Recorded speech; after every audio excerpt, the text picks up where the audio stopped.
abrisse sua Bíblia no primeiro livro dos Reis. Nós vamos fazer um paralelo dessa passagem para aplicarmos no contexto de liderança. Primeiro livro dos Reis, capítulo de número 3, a partir do verso de número 16, e nós vamos ver dois tipos de liderança. Primeiro livro dos Reis, capítulo de número 3, verso de número 16. Diz assim: Então vieram duas mulheres prostitutas ao rei e se puseram perante ele. E disse-lhe uma das mulheres: Ah, senhor meu, eu e esta mulher moramos numa casa, e tive um filho morando com ela naquela casa. E sucedeu que ao terceiro dia depois do meu parto, também esta mulher teve filho, estávamos juntas. Estranho nenhum estava conosco na casa, senão nós ambas naquela casa. E de noite morreu o filho desta mulher, porquanto se deitara sobre ele. E levantou-se à meia-noite, e me retirou ao meu filho do meu lado, dormindo a tua serva, e o deitou no seu seio, e a seu filho morto deitou no meu seio. Levantando-me eu pela manhã, para dar de mamar a meu filho, eis que estava morto. Mas, atentando pela manhã para ele, eis que não era o filho que eu havia tido. Então disse a outra mulher: Não, mas o vivo é meu filho, o teu é o morto. Porém esta dizia: Não, por certo o morto é teu filho, o meu filho o vivo. E assim falaram perante o rei. Então disse o rei: Esta diz, este que vive é meu filho, teu filho é o morto. Esta outra diz: Não, por certo o morto é o teu filho, o meu filho é o vivo. Disse mais o rei: Trazei-me uma espada. E trouxeram-lhe uma espada diante do rei. Disse o rei: Dividi em duas partes o menino vivo, dai metade uma e metade a outra. Mas a mulher cujo filho era vivo falou ao rei, porque o seu coração se esterneceu por seu filho, e disse: Ah, senhor meu, dá-lhe um menino vivo, e de modo nenhum o mateis. Porém a outra dizia: Nem meu nem teu, dividi-o antes. Então respondeu o rei e disse: Dai a esta o menino vivo, e de maneira nenhuma o mateis, porque esta é a sua mãe. Feche os seus olhos agora e não a sua Bíblia. Senhor, em nome de Jesus, queremos continuar te ouvindo. Fala conosco, Senhor, e usa-me como um canal de bênção neste momento, para falar não o que queremos ouvir, mas para falar aquilo que precisamos ouvir. Tira-nos do conforto da mesmice e nos coloque no confronto das mudanças. Que sejamos desafiados pela tua palavra, em nome de Jesus. Amém. Glória a Deus. Amém? Nós vamos ver a história dessas duas mulheres e vamos ver que é um bom exemplo para falarmos de dois tipos de lideranças. Nós vamos ver um líder de sucesso e nós vamos ver um líder fracassado. E nós vamos ver alguns pontos que podem de repente ser aplicados no seu contexto de liderança. Nós temos entre essas duas mulheres coisas muito incomuns, porque toda liderança traz consigo coisas comuns. A primeira coisa que nós vemos a história de duas mulheres. Segundo, elas tinham em comum a profissão, eram prostitutas. Terceiro, também tinham em comum a gravidez. Quarto, tinham em comum que ficaram grávidas praticamente ao mesmo tempo, porque deram à luz numa variação de 3 dias apenas. Estavam muito próximas. Quinto, foram mães de meninos. E sexto, não receberam visitas, eram mulheres solitárias. Neste ponto, nós vemos muitas semelhanças entre essas mulheres.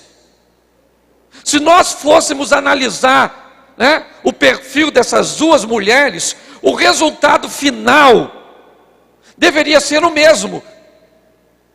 Porque elas tinham tanta coisa em comum, que nós poderíamos esperar tanto de uma, eram tanto afinidades, que elas viviam juntas.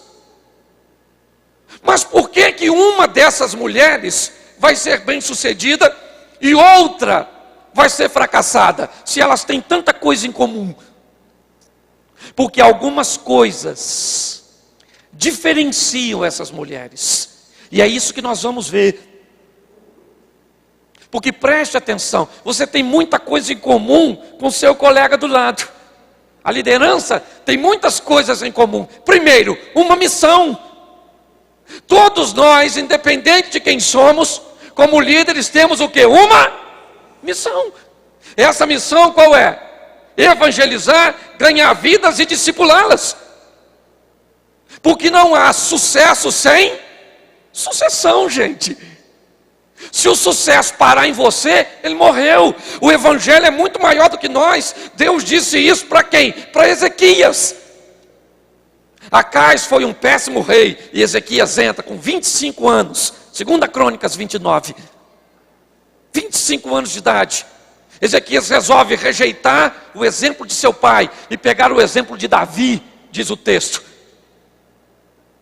e põe em prática tudo. Abre as portas do templo, restaura o culto, restaura as contribuições, celebra a Páscoa, ganha uma guerra de uma forma sobrenatural contra Senaqueribe. Fantástico o tal do Ezequias, sensacional para administrar, um grande líder. Mas um dia Deus manda Isaías ir na casa do Ezequias e dizer assim para ele, na minha tradução: ô Ezequias, você é um cara maneiro, ninguém fez por mim o que tu fez, cara.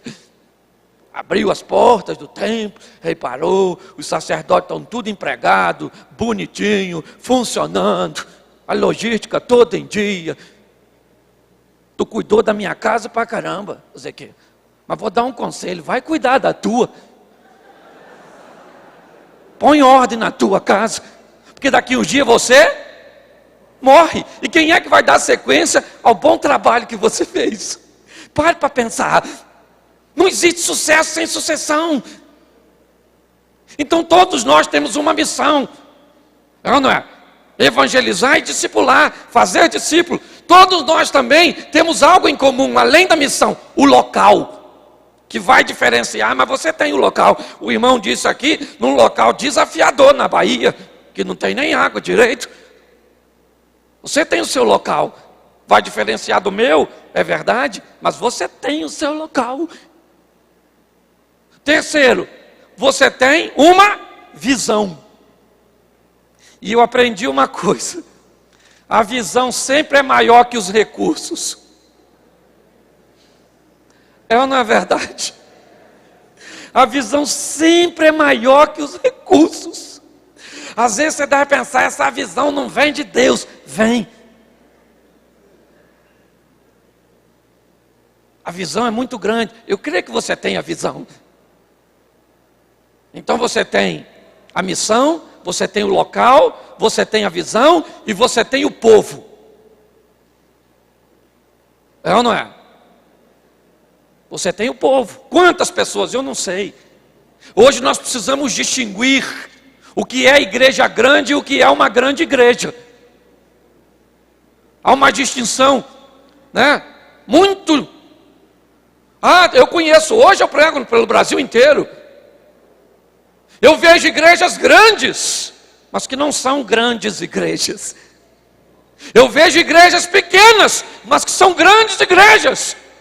Eu conheço igreja grande que não sustenta um missionário, mas eu conheço igreja pequenininha que tem uma visão missionária. Olha a diferença. Então você tem o povo que você vai administrar. Todo mundo tem povo. Se tu não tem povo, tu não tem liderança. Vai liderar o quê? Você mesmo? Ainda que a liderança começa dentro de casa. Inclusive eu quero o trabalho do irmão, viu? Eu quero os 3 livros, por favor. Não saia daqui sem eles. E por último, aqui em quinto, você tem a sua realidade. Isso é que é duro. Se diz, o cara falou comigo: Cláudio, eu amo Noé. Falei, por quê? Ele falou, porque Noé pregou 120 anos e ninguém se converteu. Ô cara valente. Eu disse, mas também ele não tinha nenhuma arca cheia de gente. olhando para ele e dizendo: nós estamos cheios, você está vazio. Queria ver se o Noé, o que ele ia ver com outra arca assim de gente. Porque você tem a sua realidade. Não queira ser o que o outro está sendo. Não queira fazer o que o outro está fazendo. Não queira que a sua igreja seja como a do outro. Queira que a sua igreja seja como Deus quer que ela seja. Hoje eu vejo muita gente em crise, porque quer ter um ministério grande. Não tenha um ministério grande, tenha um grande ministério. Não tem nada de errado, sou a favor, mega igreja, é isso aí. Mas isso não é para todo mundo, gente. Tem gente que vai estar com aquela igreja na comunidade, com aquele dinheirinho que só dá para fazer aquele cultinho, mas o povo vai para o céu, do mesmo jeito. Então hoje eu fico vendo, são muitas coisas em comum. Eu não tenho, meu irmão, você não tem uma igreja grande, mas Eclesiastes 9:10 é para todo mundo. Tudo que vier à tua mão para fazer, faze-o conforme toda a tua força.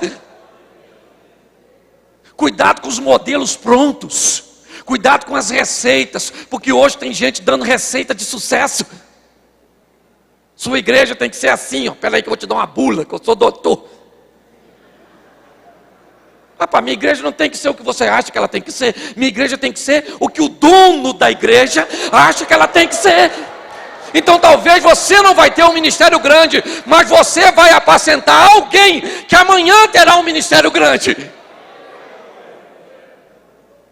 Às vezes alguém pequenininho. Nós precisamos entender isso. Então temos muitas coisas em comum, gente, muitas. Mas nós temos algumas coisas que nos diferem. Noé fez uma grande obra, com quantas pessoas? 7, com ele 8. Gideão fez uma grande obra, com quantos? Com 300. Tranquilo, tranquilo, tranquilo. Porque quem é que estava lá dando suporte? Deus. O sucesso da obra vem de... Então nós precisamos tomar algumas atitudes. Por isso, não concorra com seu irmão, concorra com você mesmo. Pare de olhar o outro. Nós temos uma tendência danada. Até eu que sou pregador itinerante, Dayane. Veja, eu olho, por que eu vejo esse pregador vem dar uma palavra poderosíssima. Sabe o que o meu ego fala? Por que não foi tu, miserável, que teve essa visão? Eu tenho que falar para o meu ego: recolha-se a sua insignificância. Você não está sozinho? É ou não é? Você é um funcionário dessa grande obra. A gente tem a tendência a ficar olhando para o outro. Queria estar onde o outro está. Nós vamos ver isso aqui mais à frente. Por isso que eu gosto de uma empresa chamada Gillette. Estou fazendo propaganda dela não, estou só usando como exemplo. Porque a Gillette tinha tudo para sucumbir. Porque a Gillette não tem concorrente. Quem é concorrente da Gillette? Tem uma tal de Bic, que você faz a barba, parece que brigou com o gato. Faz um aparelho, 2. Uma tal de Bozano, que também. Mas ninguém concorre com a Gillette. Tem concorrente? Inclusive, ela se tornou uma superpotência quando conseguiu transformar uma lâmina de barbear em Gillette. Porque quando era aquela lâmina antiga, ninguém falava: eu quero uma lâmina de aço para barbear. Todo mundo chegava e dizia o quê? Eu quero uma Gillette.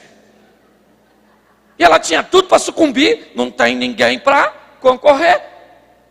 A tendência é cair onde? Na mesmice. Mas a Gillette não. Ela encontrou uma maneira de sobreviver. Qual foi? Concorrer com ela mesma. Ela faz os aparelhinhos de 1,40. Sequinho. É ou não é? Mas aí, ela faz um com 2 lâminas, com a fita lubrificante, que custa mais R$1. Não satisfeita, ela fez um com 3 lâminas. Uma faz tchan, outra tchum, a outra tchan, tchan, tchan, tchan. Aí você pensa que ela parou? Não, ela fez uma com 3 lâminas, com uma fita lubrificante e com a cabeça móvel. Não sei para que a cabeça move, mas é para a cabeça mover. Diz que faz as curvas do rosto, não sou eu que vou discutir. Mas me encanta. Ela não tem ninguém para ficar olhando, ela não tem ninguém para ficar copiando, ela tem que superar quem? Ela mesma. Esse é o grande segredo de um ministério bem sucedido. Seja amanhã melhor do que o que você foi hoje. Pare de olhar para os outros e olhe para você. É assim que funciona. Você pensa que para por aí? Para não. Ela tem um com a cabeça móvel, 3 lâminas, fita lubrificante e com a mola embaixo da lâmina. Além da cabeça fazer assim, a mola ainda faz assim. E aí eu descobri, falei, agora acabou. Pelo menos meu dinheiro estava acabando quando eu fui comprar isso. Descobri um tal de um Fusion. Custa 50 e poucos reais. 4 lâminas e uma nas costas. Uma pilha. Falei, meu Deus do céu, onde essa gilete vai parar? Eu parei no Fuso, que o meu dinheiro não dava mais. Não é verdade? Na experiência de campo que eu estava fazendo. Mas o que eu quero que você entenda, que o segredo é você querer ser melhor do que você. É assim que funciona. Esse é o grande diferencial, né, do ministério. Você olhar para você e parar de olhar para os outros e querer melhorar. Porque você sempre pode se tornar melhor. Então eu quero usar o exemplo, né, dessas mulheres aqui com você. Vamos colocar o filho dessas mulheres como ministério. Essas mulheres estavam grávidas e nós vamos criar um paralelo entre este filho que representa o futuro, a continuidade, e vamos pegar essas 2 mulheres ali, como a liderança e a criança como o ministério. As 2 ficaram grávidas, é verdade. E a mãe que vai procurar inicialmente o rei é a mãe roubada. Tanto é que no texto o discurso é dela. É ela que chama Salomão e diz, Senhor, eu estou com um problema aí. Essa mulher roubou meu filho, eu tive um filho e 3 dias depois, essa mulher teve. E o que indica que na primeira noite, enquanto a outra mãe já tinha 3 dias, a mulher dá a luz, e no primeiro dia, na primeira noite, ela já mata o seu filho. Por quê? Ela matou o filho por querer? Foi por querer? Ela matou o filho sem querer. Ela queria matar o filho, mas matou. Ela queria matar, mas ela matou. O que eu descubro aqui? Que tem muita gente matando o seu ministério sem querer. Ele não quer matar, mas ele está matando, sufocando, líderes que sufocam. Sufoca a sua família, sufoca a sua igreja, sufoca todo mundo. O literal maníaco do parque, sufocador. O líder com esse tipo. Por quê? Porque o ministério, ele traz consigo, né, algumas coisas muito importantes, que uma mãe teve e a outra não. O ministério precisa de atenção. O ministério precisa de renúncia. Ele vai precisar disso. Não tem como. Se você recebeu algo de Deus e não tem atenção a dar, se você não tem tempo a dar para o ministério, como é que vai ser o futuro desse ministério? Essa mulher tem um filho. E sabe o que me encanta?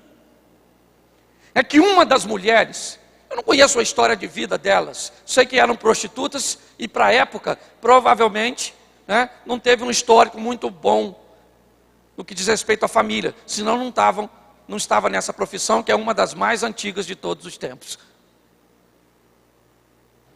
Mas ela estava grávida, e uma mulher fica grávida em média entre 7 e 9 meses, se for normal tudo certinho, 9 meses. Aquela mulher tem um filho dentro de si durante 9 meses. Ela já tem um contato inicial com aquela criança. Ela já pode sentir a criança dentro de si. Se ela não tinha habilidade para lidar com criança, era hora de quê? De aprender. Era hora de buscar conhecimento. Para o momento que a criança nascesse, ela estaria bem informada.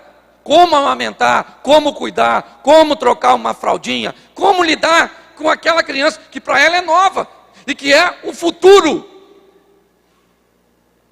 Hoje eu vejo muitos líderes, porque não se esqueça, além de atenção e além de renúncia, uma criança, ou seja, um ministério precisa ser ali mesmo.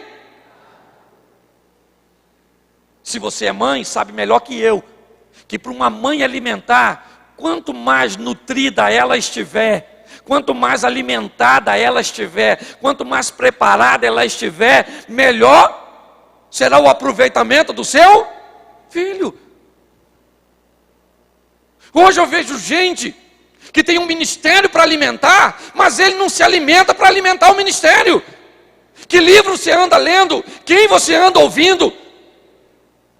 Com quem você anda se relacionando? Pare para pensar. Você precisa alimentar o povo. E mensagem, queira ou não queira, como disse o pastor aqui muito sabiamente, nem todo pastor é administrador, nem todo pastor é pregador. Eu sei disso, lido com um pastor que não prega nada. Mas o cara administra muito, é o pastorzão, está lá. É ou não é? E ele tem obrigação administrativa de achar um cara que prega. Porque Deus vai mandar, o ministério não é dele, é de Deus. Aí Deus manda um pregador bom para o ministério dele. O que ele faz? Sufoca o cara. Porque o pregador no púlpito pode chamar mais atenção que o pastor. Então vamos sufocar esse miserável. Vamos segurar ele lá embaixo, para ele não crescer. Agora não se esqueça, olha a posição de quem segura o outro lá embaixo. Ou seja, quem segura o outro embaixo também não cresce, filho. Tem que ficar lá embaixo. Você precisa se alimentar bem para alimentar esse rebanho. Hoje o povo está exigente. Essa turma vem para a igreja querendo. Esse dia eu fui ouvir um cara pregando. Rapaz, o cara pregou uma mensagem, não acrescentou nada no meu saber, ainda botou dúvida naquilo que eu já sabia. Falei, meu Deus do céu.